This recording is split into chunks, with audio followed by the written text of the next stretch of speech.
Puji Tuhan, Shalom. Shalom. Kita bersukacita pada pagi hari ini. Tuhan masih memberikan kita kesempatan untuk bisa kembali bersekutu dalam persekutuan yang indah dalam Tuhan pada pagi hari ini. Lagu tadi menjadi komitmen kita, saudaraku, bahwa selama kita hidup, ya, kita hanya hidup bagi Tuhan. Ya. Baik yang sudah tua atau sepuh, ya, lanjut usia, dan juga bagi yang masih muda. Kita tidak tahu kapan akhir hidup kita, tetapi selagi kita masih bisa bernafas, itulah kesempatan kita untuk memperbaiki diri kita dan melakukan kehendak Bapa. Itu sebabnya diperlukan persekutuan dengan Tuhan, persekutuan yang intim dengan Tuhan, di mana di dalamnya kita akan dibukakan, mengerti apa yang Allah mau untuk kita kerjakan. Sebab setiap kita memiliki panggilan yang berbeda-beda, saudaraku. Panggilan bagi diri kita sendiri, panggilan untuk melayani keluarga kita, panggilan untuk melayani sesama kita. Dan Tuhan menitipkan orang-orang itu kepada kita. Bagaimana kita membawa diri kita ini, saudaraku, membawa hidup kita dan membawa orang-orang yang kita kasihi untuk tetap hidup dalam persekutuan dengan Tuhan dari sejak di bumi ini sampai nanti kita di kekekalan, kita bersama-sama. Bagaimana ketika kita bersama keluarga kita duduk bersama di meja makan dan kita berkata, ya, makanan ini memberkati tubuh jasmani kita. Kebersamaan ini bukan hanya di bumi. Amin. Kita bisa sanggup menyampaikan kepada orang tua, anak-anak, kepada keluarga kita yang kita kasihi, pasangan hidup kita. Di meja makan kita duduk bersama dan kita berkata, jangan hanya di sini kita bersama. Dan kita tidak tahu, ya, siapa yang akan pulang duluan. Tapi yang paling penting adalah kita tetap bersama sampai di kekekalan. Amin, saudaraku. Ini harus menjadi prinsip kita. Dengan memiliki tujuan itu, maka kita akan terpacu, ya, untuk mempersiapkan diri kita dan mempersiapkan orang-orang yang Tuhan percayakan kepada kita untuk menyongsong kedatangan Tuhan, untuk bisa masuk ke dalam kekekalan bersama-sama dengan Tuhan. Maka disitulah firman Tuhan katakan, jeripaya kita tidak sia-sia. Mari kita buka di dalam 1 Korintus 15 ayat 58. Kita akan belajar bersama dari firman kebenaran ini, saudaraku. 1 Korintus 15 ayat 58. Karena itu, saudara-saudaraku yang kekasih, berdirilah teguh, jangan goyah, dan giatlah selalu dalam pekerjaan Tuhan. Sebab kamu tahu bahwa dalam persekutuan dengan Tuhan, jerih payahmu tidak sia-sia. Di dalam pasal 15 ini Rasul Paulus sedang menekankan, ya, tentang keyakinannya yang begitu kokoh terhadap kebangkitan. Dan Rasul Paulus menghimbau jemaat yang ada di Korintus, ya, untuk bisa menerima bahwa kebangkitan itu menjadi sebuah prinsip penting, ya, dalam kekristenan. Bagaimana jemaat di Korintus, ya, bisa tetap kuat, kokoh, ya, dalam mempercayai adanya kebangkitan, ya, khususnya kebangkitan Tuhan Yesus, ya, saudaraku, yang baru-baru saja terjadi pada zaman itu, ya, ketika Paulus menulis suratnya kepada jemaat di Korintus. Banyak pengajaran, banyak juga filosofi-filosofi atau masukan-masukan yang membuat jemaat ini goyah tentang kebangkitan. Dan Rasul Paulus kembali mengingatkan, dan memang karena jemaat di Korintus ini bukan orang Yahudi, ya.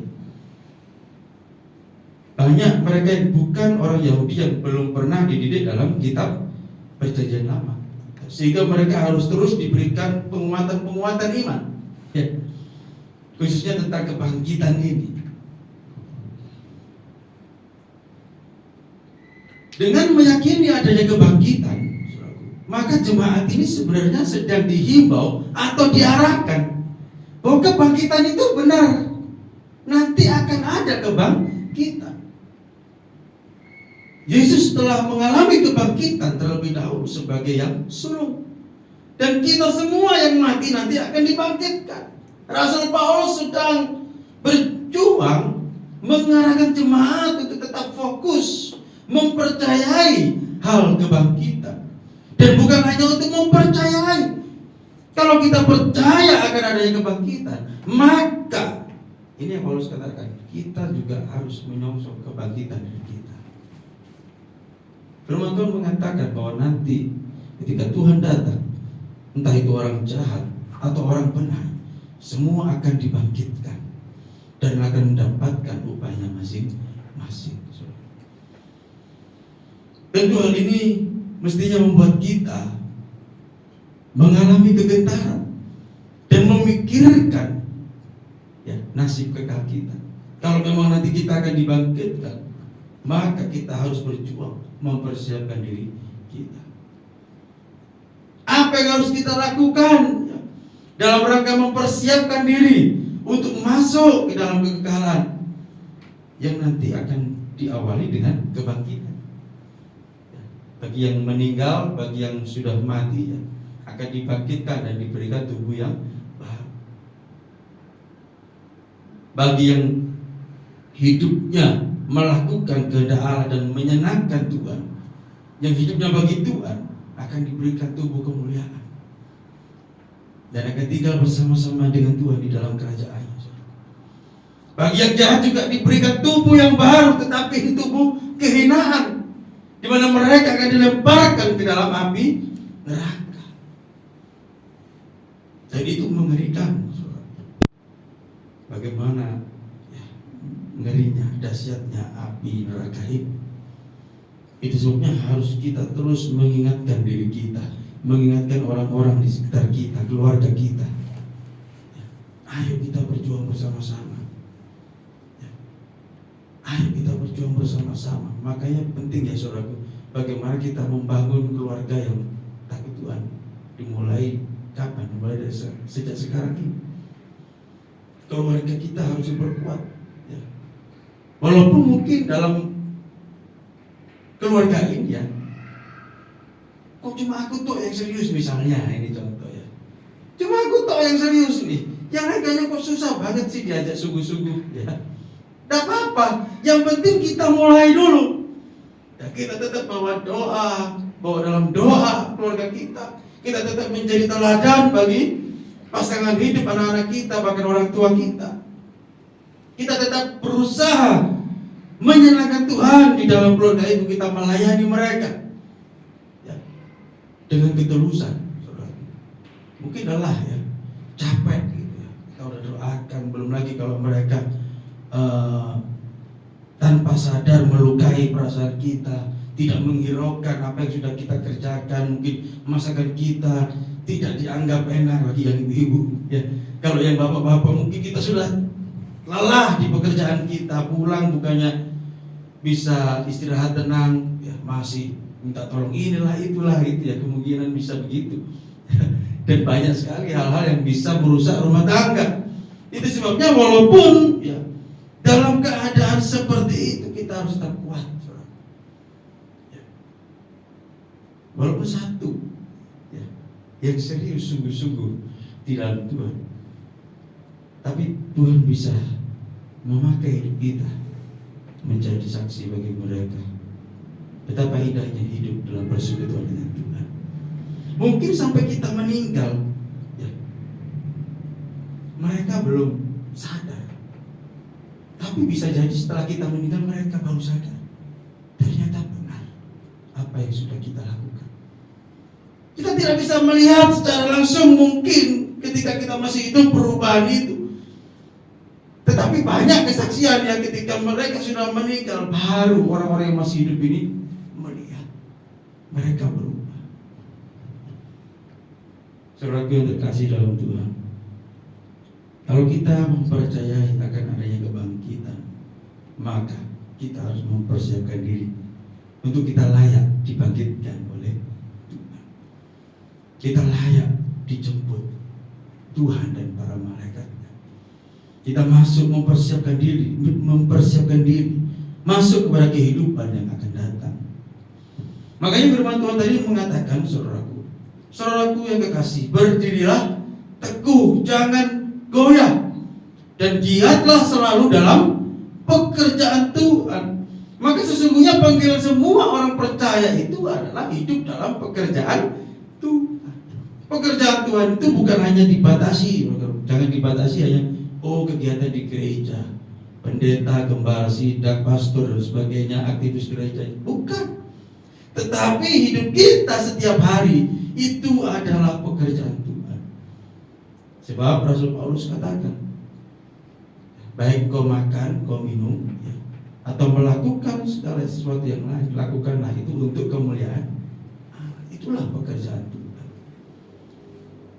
Kita di gereja ya, terbatas, paling hanya 2 jam setengah. Ya. Tetapi selebihnya kita ada di luar gereja, di rumah, di tempat kerja, di sekolah, di mana ya kita ada setiap hari. Itu harus menjadi tempat di mana kita melayani Tuhan. Jadikan rumah kita tempat kita ya, bekerja bagi Tuhan. Jadikan tempat di mana kita bekerja ya, entah itu di kantor atau kita di proyek, kita ikut orang atau apapun pekerjaannya, jadikan itu ladang di mana kita bekerja untuk Tuhan. Sehingga semua yang kita lakukan, saudaraku ya, tidak sia-sia. Banyak orang mengejar mimpinya, mengejar cita-cita, dan mereka tidak segan-segan meluangkan waktunya, hartanya, tenaganya, bahkan fisiknya sakit hanya demi kesuksesan yang dia ingin capai. Tetapi jika tidak dalam persekutuan dengan Tuhan, maka semuanya itu sia-sia. Ketika sudah sepuh, sudah tua, ya, harusnya tinggal menikmati semua yang sudah dia perjuangkan. Ternyata mulai sakit-sakitan, semua yang diperolehnya habis di situ. Dan itulah jeripaya yang sia-sia. Udah gitu, ketika dia tidak pernah mau melakukan kehendak Tuhan, maka hidupnya akan binasa. Jadi untuk apa semua yang diperolehnya itu? Ya, Firman Tuhan mengatakan, orang kaya yang bodoh, untuk siapakah hartamu itu nanti? Ya. Orang kaya itu bisa berkata dalam jiwanya, hai jiwaku, tenanglah kau. Ya. Sebab dia merasa sudah memiliki segalanya. Semua masalah bisa selesai dengan apa yang dimiliki. Tetapi Tuhan mengingatkan bahwa orang ini adalah orang yang bodoh ketika dia menghabiskan hidupnya untuk dirinya sendiri. Lupa siapa penciptanya, lupa untuk apa dia hidup. Maka Tuhan bilang, ini adalah orang yang bodoh. Saudaraku yang terkasih dalam Tuhan, pekerjaan Tuhan itu adalah panggilan kita bersama, panggilan semua orang percaya, bukan hanya panggilan gembala sidang, bukan hanya panggilan penginjil, pendeta, ya, tetapi semua umat, seluruh jemaat adalah hamba-hamba Tuhan yang harus mau melakukan pekerjaan Tuhan. Bukan pekerjaan kita sendiri ya, saudaraku. Jadi harus dilandasi dengan kebenaran. Semua yang kita lakukan itu harus dalam persekutuan dengan Tuhan. Jika tidak dalam persekutuan dengan Tuhan, maka semua usaha kita, jerih payah kita, kelelahan kita, semua itu sia-sia. Dan kita akan menyesal. Maka dari sejak ini kita harus berjuang, ya, mengerti apa yang Tuhan mau dalam hidup kita, dan kita bisa menyelesaikan tugas kita masing-masing. Sehingga kalau ketika Tuhan memanggil kita bisa dengan pede, ya, berkata, Tuhan sudah selesai. Tapi kalau kita nggak tahu tugasnya apa, gimana mau selesai? Tugasnya aja nggak ngerti. Lalu bagaimana bisa mengerti tugas ini kalau kita tidak bersekutu dengan Tuhan? Sebab hanya Roh Kudus yang akan memberikan kita pencerahan. Roh Kudus ada di dalam diri kita. Tapi bagaimana Roh Kudus bisa betah di dalam diri kita? Itu juga tergantung kita. Ya.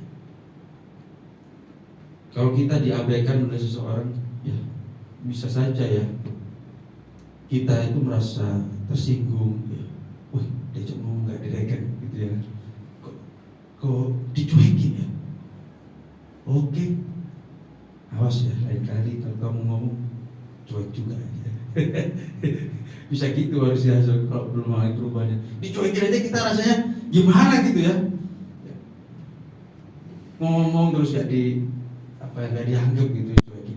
Nah, Roh Kudus juga di dalam hidup kita setiap saat, setiap hari. Dia ada dalam diri kita, dan tidak pernah banyak orang tidak menghiraukan kehadirannya. Bagaimana bisa mengerti kehendak Tuhan? Justru kita memberikan hidup kita, dan hidup kita ini memang sepenuhnya milik Tuhan. Kita diciptakan untuk melayani Tuhan. Kita diciptakan untuk melakukan pekerjaan Tuhan. Maka perlu persekutuan dengan Roh Kudus ini perlu. Roh Kudus yang akan menuntun kita ke dalam segala kebenaran. Firman Tuhan katakan itu. Maka Roh Kudus juga memberikan damai sejahtera bagi hidup kita. Dalam proses kita untuk bisa serupa dengan Tuhan Yesus, diperlukan damai sejahtera. Tuhan tahu apa yang kita butuhkan, saudara. Itu sebabnya Tuhan Yesus bilang, damai sejahtera yang kuberikan kepadamu berbeda dengan damai sejahtera yang diberikan oleh dunia. Ternyata dunia juga bisa memberi damai sejahtera. Masalahnya kita dipanggil keluar dari dunia ini, tidak boleh serupa dengan dunia. Dan untuk tidak serupa dengan dunia itu sulit, saudaraku.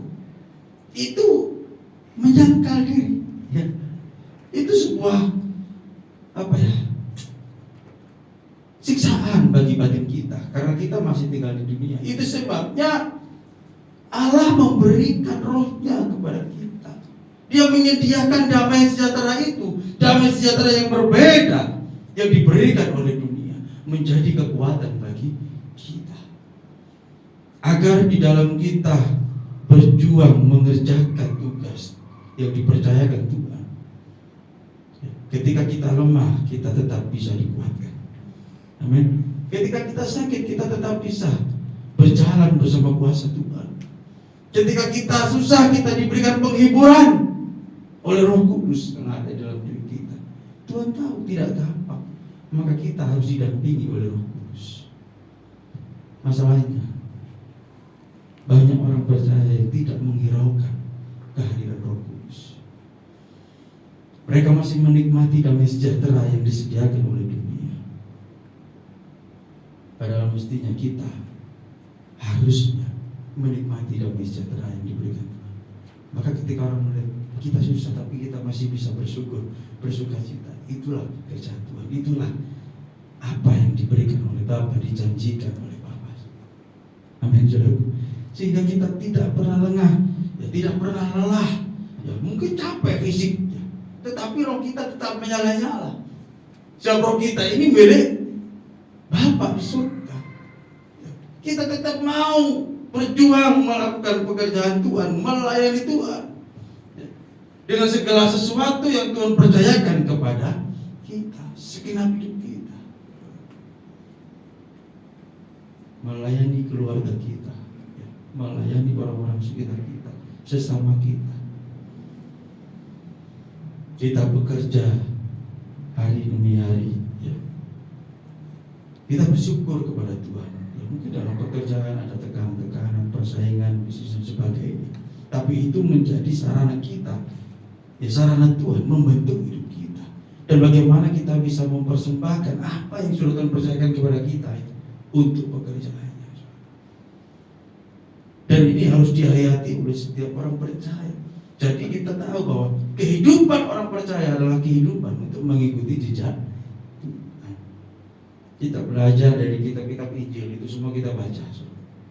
Bagaimana perjalanan Tuhan Yesus dari satu kota ke kota yang lain. Bagaimana ketika Tuhan Yesus berkata, makananku ialah melakukan kehendak Bapa dan menyelesaikan pekerjaan. Itu menjadi sebuah kehormatan baginya. Dan itulah teladan yang diberikan Yesus kepada kita.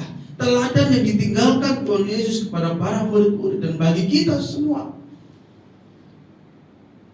Bahwa makanan kita atau berkat kita adalah bagaimana kita bisa melayani Tuhan. Bekerja dalam pekerjaan Tuhan.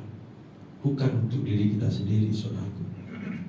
Melakukan kehendak Bapa dan menyelesaikan pekerjaan.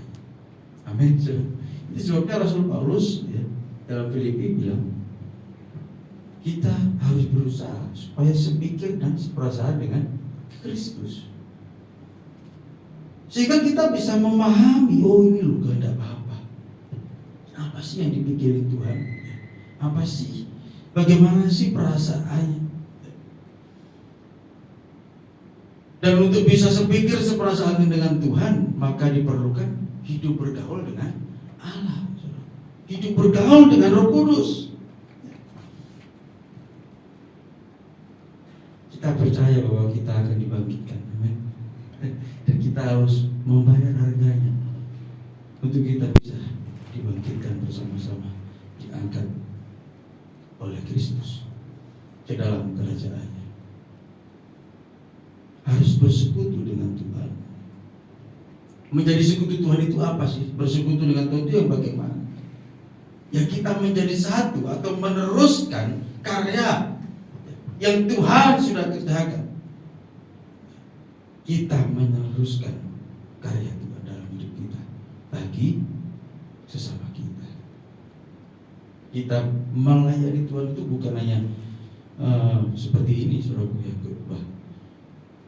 Bukan hanya main musik atau jadi aser, ya, kolektan dan sebagainya, tetapi itu hanya 2 jam, ya nggak sampai 2 jam bahkan. Ya.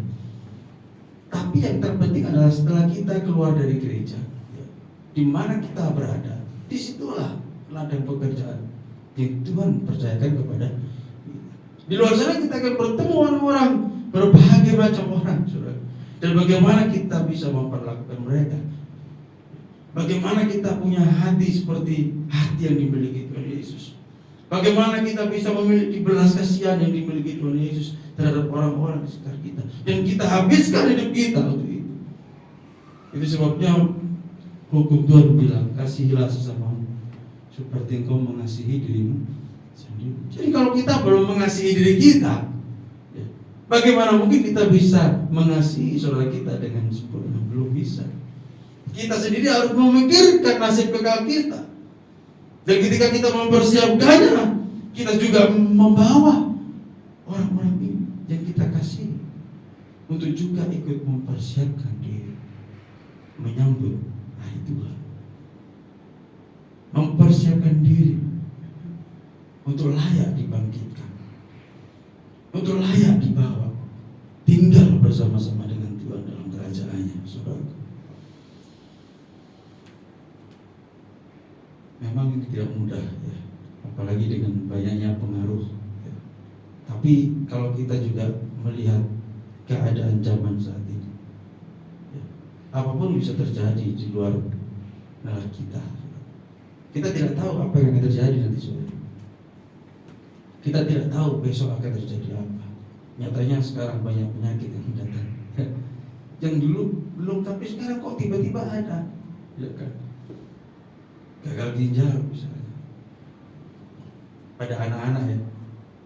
Kita nggak tahu, dulu nggak ada tuh, minum paracetamol juga nggak ada masalah. Kok sekarang tiba-tiba ada gagal ginjal? Ya walaupun obat-obatnya sudah ditarik ya, nggak boleh dikonsumsi lagi. Tapi juga mesti dikaji ulang. Apakah benar ini dari obat-obatan tersebut? Sebab obat-obatan ini kan udah dari lama diproduksi. Dan gagal ginjal ini baru terjadi sekarang. Atau mungkin dulu ada banyak tapi nggak ketahuan gitu ya. Nah, tapi intinya saudaraku bahwa apa yang akan terjadi nanti kita tidak tahu.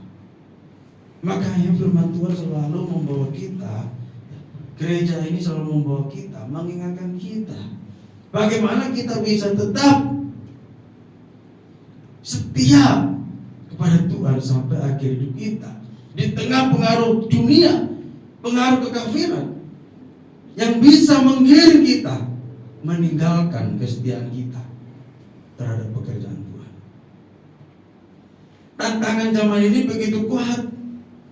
Kalau tidak kita mempersiapkan diri kita, memperkuat diri kita dengan kebenaran, bersekutu dengan Tuhan dalam doa,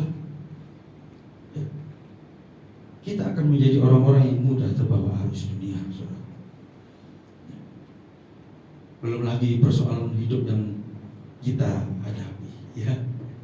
Dunia dengan pengaruhnya begitu kuat, ya, ingin membinasakan kita.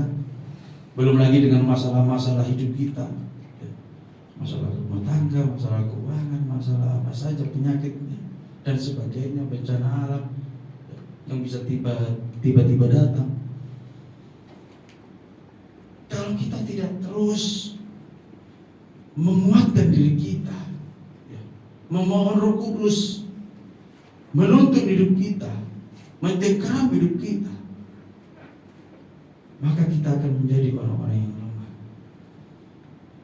Petrus bilang, ya, kuasa gelap itu ya, seperti singa yang mengaum-ngaum, yang ingin menelan orang yang bisa ditelannya. Itu sebabnya saudaraku, ya, Rasul Paulus menguatkan kita melalui surat yang ditulisnya, memberikan nasihat agar kita tetap kuat. Kita tidak boleh goyah. Walaupun dalam realita faktanya masalah itu datang silih berganti. Itulah ujian-ujian yang Tuhan percayakan untuk kita jawab, saudaraku. Ya. Soal-soal yang Tuhan berikan untuk kita kerjakan. Melihat hidup kita, kok gini ya?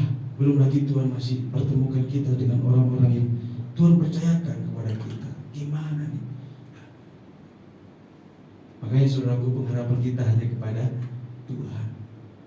Percayalah, kalau kita hidup dalam persekutuan dengan Tuhan, kita akan tetap kuat. Apapun persoalan hidup kita, bagaimana keadaan dunia saat ini, kita tetap setia sampai akhir mengiring Tuhan. Amin. Jerih payah kita tidak sia-sia di dalam persekutuan dengan Tuhan. Ini tidak boleh dipisahkan, saudara. Sebab kamu tahu bahwa dalam persekutuan dengan Tuhan, jerih payahmu tidak sia-sia. Harus dalam persekutuan dengan Tuhan, bukan dengan kekuatan kita sendiri, bukan untuk kepentingan diri sendiri, menyenangkan kedagang kita, tetapi semua yang kita kerjakan itu benar-benar untuk kemuliaan Tuhan, untuk kesenangan Tuhan. Dan kita memperkokoh iman kita, saudaraku, supaya kita tetap kuat, ya, dengan zaman yang tidak bisa ditebak ini, ya. Keadaan zaman yang bisa berubah sewaktu-waktu. Maka ketika kita nanti meninggalkan tubuh kita ini, kita tinggalkan dengan sukacita. Amin. Yakin aku dibangkitkan dengan tubuh yang baru. Kita bisa berkata kepada fisik kita, ketika kita dikembalikan, kita bilang, ya selamat jalan fisik, ya, tubuh. Ya. Engkau sudah menemani aku melakukan pekerjaan Tuhan semasa hidupku di dunia. Tiba saatnya aku meninggalkan engkau. Amin, saudara. Kita bisa berkata dengan sukacita. Ya. Mungkin lebih, menurut kita lebih, tapi enggak. Kita bisa berkata. Ya, Raja Daud sering berkata kepada jiwanya, hai jiwaku. Ya. Dan nanti ketika kita hendak meninggalkan tubuh ini, ketika Tuhan panggil kita melihat tubuh kita, tubuh yang telah seumur hidup kita pakai untuk melayani pekerjaan Tuhan, tubuh yang lelah, ya, tubuh yang sudah rusak, yang akan menjadi kembali jadi tanah. Tubuh kita ini, tetapi kita akan mendapatkan tubuh yang baru. Ya. Jadi ini casing kita ini, kita mau gunakan untuk apa? Itu harus kita pertanggungjawabkan. Selagi kita masih sehat, kita masih bisa bekerja, bekerjalah untuk Tuhan. Bekerjalah untuk Tuhan, dan semua yang kita kerjakan tidak akan berakhir dengan sia-sia.